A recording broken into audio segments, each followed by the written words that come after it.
yourself?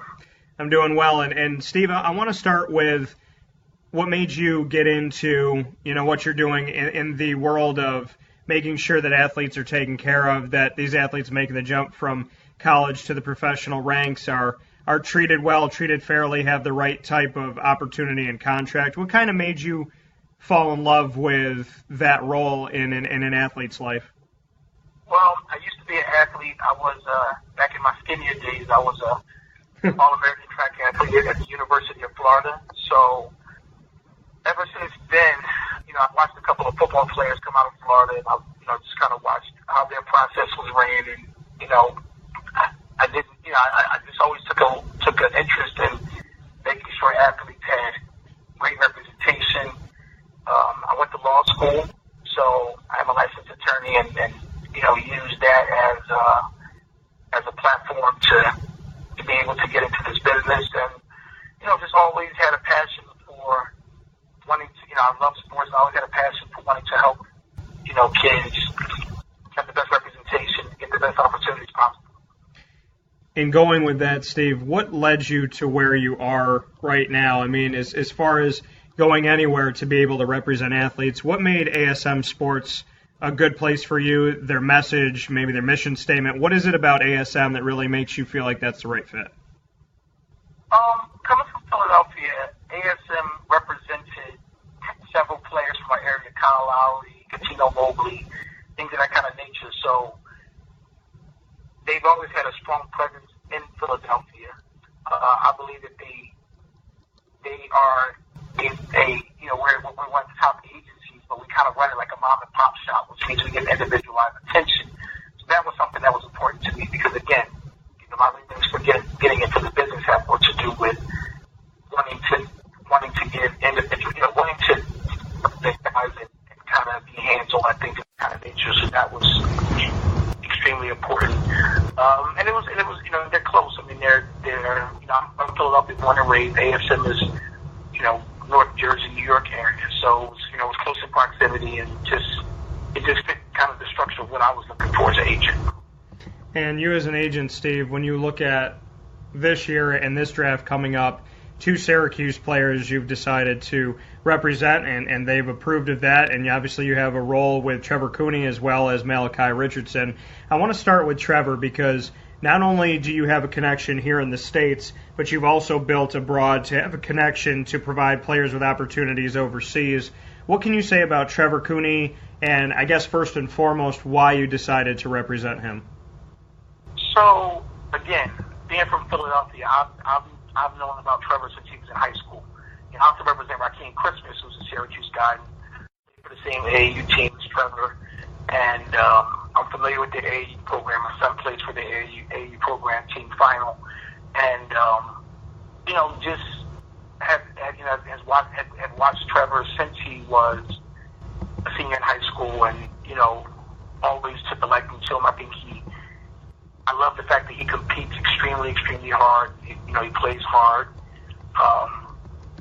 I think that there's always a role for somebody that can shoot the ball the way that he can shoot it. And, I think that he's somebody that,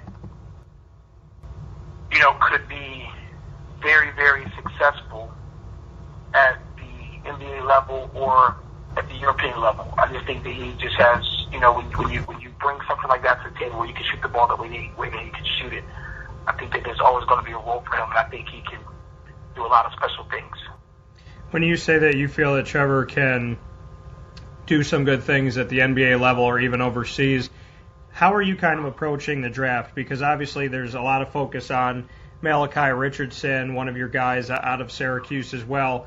But with Trevor, what are you kind of hearing from teams around the country? Are you getting positive feedback? I know he was working out in Las Vegas and had a lot of good competition around him. What are you kind of hearing when it comes to Trevor? I think our pro day did a lot for him. He really showed, that he could defend, he could shoot the ball.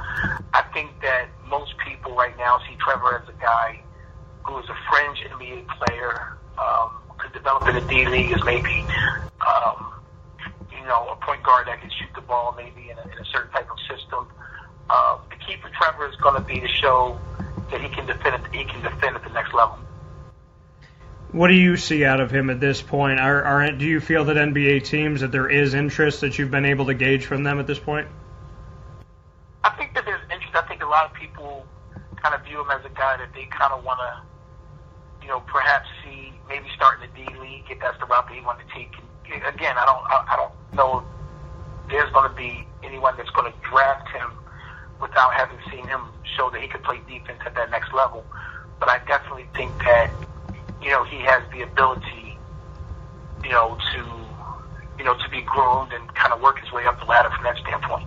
In the case of Malachi Richardson, also coming out of Syracuse, Steve, he came into the NBA draft not hiring an agent, was unsure, going back and forth with it, and figuring out he got an invitation to the NBA draft combine, and shortly after, he decided to hire an agent. Bring me into what came about in Malachi liking you liking him. What kind of brought that relationship together?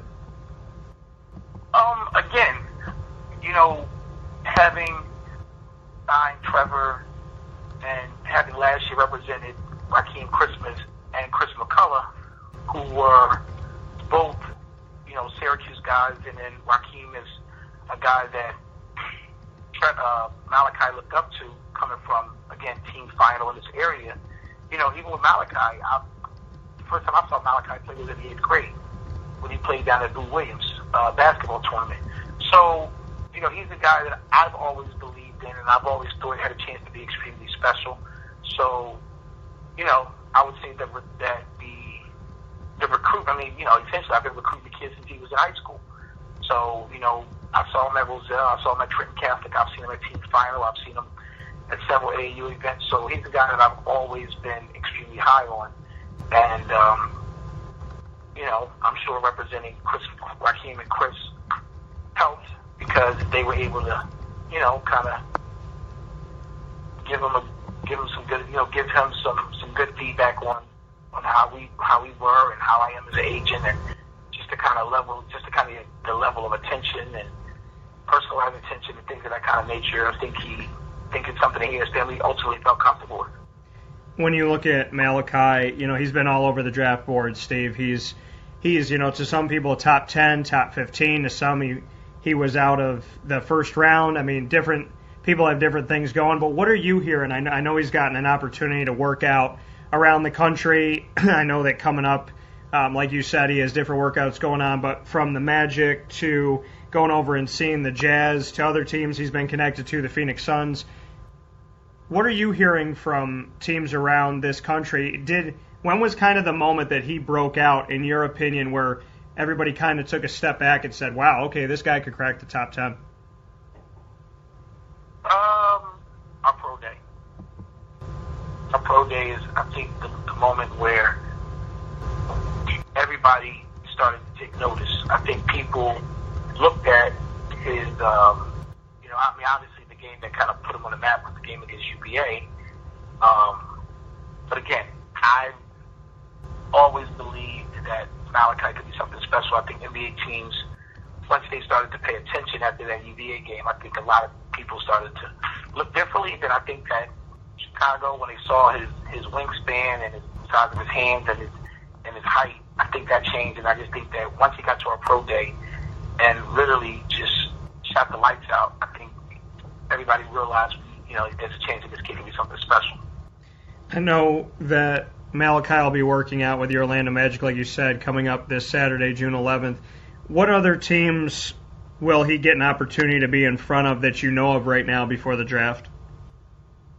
Well, obviously, strategically, I can just tell you this. He's going to work out for, teams from, teams in the top 10 all the way through, 15, 16. So, he'll probably work out for, those teams and,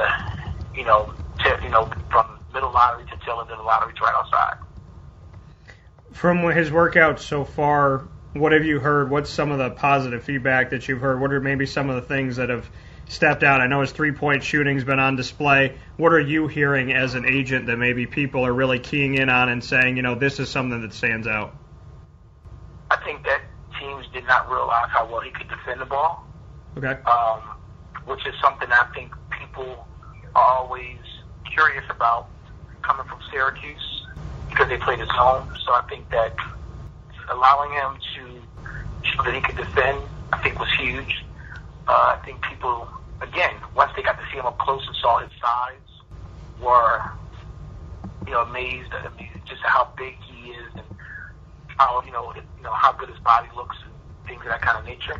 And I think that they were all their positive assumptions of him being a lights out shooter. I think would just there was a lot of people was reaffirmed. And lastly, I think people were really impressed with the fact that he could shoot up the dribble and he could get by his man. And he's had some really, really good workouts. And before I let you go, Steve, really quick here with Chris McCullough and with Rakeem Christmas, representing them both as well. Obviously, Chris, it took some time with him coming in due to injury and tearing his ACL prior to. And then with Rakeem Christmas, his, had some opportunity to be with the Pacers, but also, being in the D-League and whatnot. What can you say about the future of Chris McCullough and Rakeem Christmas? How confident are you in their game, and how confident are you in their opportunity? I think in both instances, I think we're talking about two players that are going to play 10 years in the NBA. I think that Chris has a very, very good chance. I mean, obviously a different caliber, a different type of team. They're more of a rebuilding team. I think he's going to get a lot of opportunities in Brooklyn. And I think that the D-League was very good for Rakeem because it allowed him to get playing time as a rookie that he might not have gotten on the Pacers. And, it allowed him to work through a lot of his mistakes and things of that kind of nature. I think the D-League is going to help Rakeem. I think Rakeem is somebody that has a role. He started to expand his jump shot, doing some things that he wasn't able to showcase in Syracuse, or things that he didn't do in Syracuse. And, I think that, because of his length, I think he's going to have a very, very successful career. I think both of those guys are going to be two guys that you'll see, Syracuse, that will make Syracuse very proud and will play in the league for a long time.